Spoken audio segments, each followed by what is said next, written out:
the 5-minute test is, Charlie and I we're familiar with virtually every company of a size that would interest us in the country. I mean, if you've been around for 40 or more years looking at businesses, it's just like if you were looking at, studying baseball players every day, you get to know all the players after a while. And that's the way it works. Then we have a bunch of filters we've developed in our minds over time.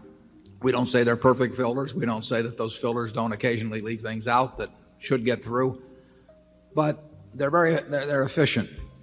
And they work just as well as if we spent months and hired experts and did all kinds of things. So we really can tell you in 5 minutes whether we're interested in something.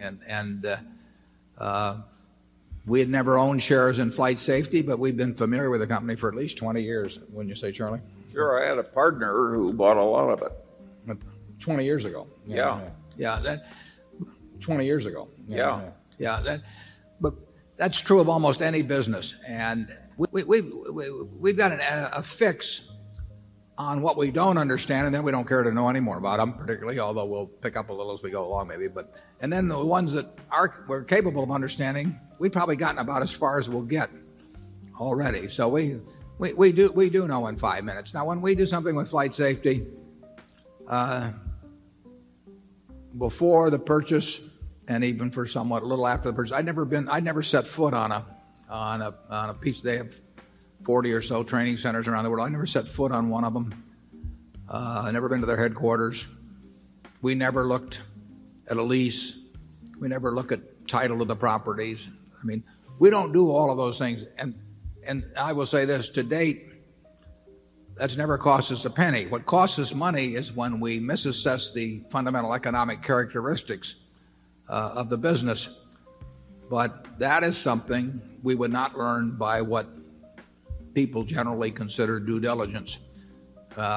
We could have lawyers look over all kinds of things, but that isn't what makes a deal a good deal or a bad deal. And we don't kid ourselves by having lots of studies made and lots of reports made. And they're going to support whatever they think the guy that pays them, wants anyway. So it doesn't mean they don't mean anything. They're nonsense.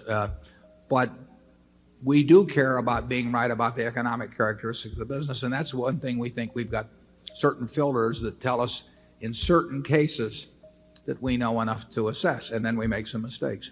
Charlie? I've got nothing to add to that except that people underrate the importance of a few simple big ideas.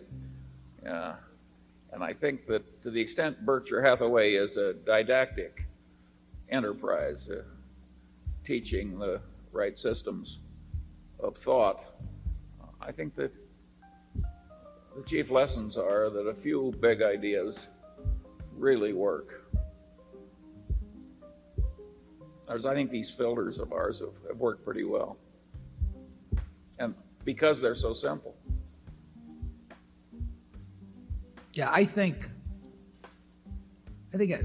most of the people in this room, if they just focused on what made a good business or didn't make a good business and thought about it a little while, they could develop a set of filters that would let them in 5 minutes figure out pretty well what made sense or didn't make sense. I mean, there may be some reason after 5 minutes we don't get together on a deal of some sort. But another thing you can usually tell, at least you can tell it in the extreme cases, you can tell whether you've got the kind of manager very quickly that you want to have. I mean, if you've got somebody that's been batting .400 all their life and fortunately age doesn't change that picture in terms of business performance, and they love what they do, it's going to work. If the seller cares a lot about the money,